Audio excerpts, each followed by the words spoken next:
Alors, par rapport à ces élections régionales, justement, alors le premier point déjà, c'est la participation qui est en berne.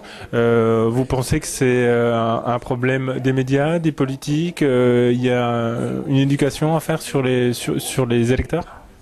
L'abstention, je pense, est due surtout à la déception des électeurs qui voient bien que les gouvernements, qu'ils soient de gauche ou de droite, ne résolvent aucun des grands problèmes qui se posent à la France: immigration, insécurité, délocalisation, pauvreté. Donc ils restent chez eux. D'ailleurs, beaucoup nous l'ont dit quand on a fait les marchés, quand on a distribué des taxes. Je pense que c'est la principale raison.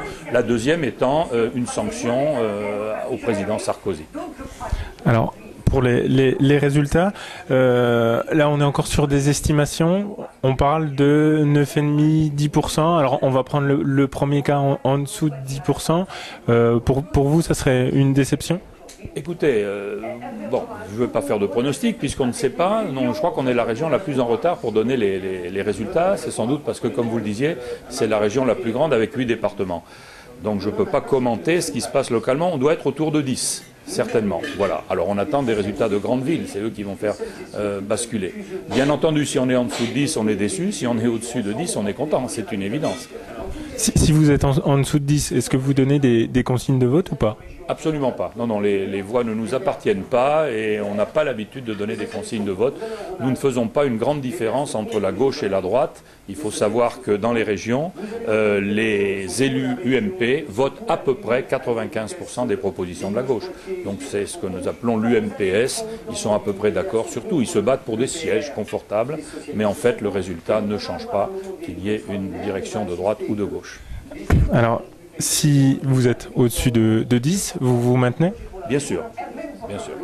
Et alors, quel score vous comptez faire déjà si vous vous maintenez au deuxième tour?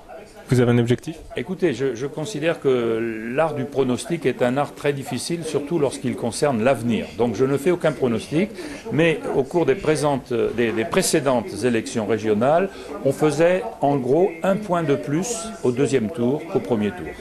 Donc si l'on était à 10, il est probable qu'on ferait 11. Peut-être un peu plus, peut-être un peu moins. Mais ce n'est pas une certitude. Une réserve de voix des autres extrêmes ou des issus de l'UMP, vous pensez récupérer les voix où? Dans l'abstention ou...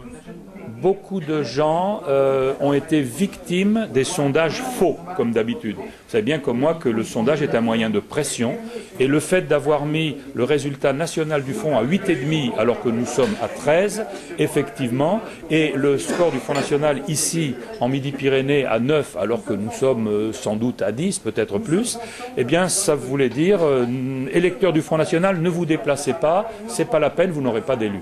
Bon, ça c'est une désinformation que nous connaissons bien, que nous regrettons. Je pense qu'un certain nombre de nos électeurs qui ne sont pas allés voter pour nous cette fois, c'est parce qu'on leur a dit n'y allez pas, ça sert à rien. C'est très malhonnête de la part des sondeurs.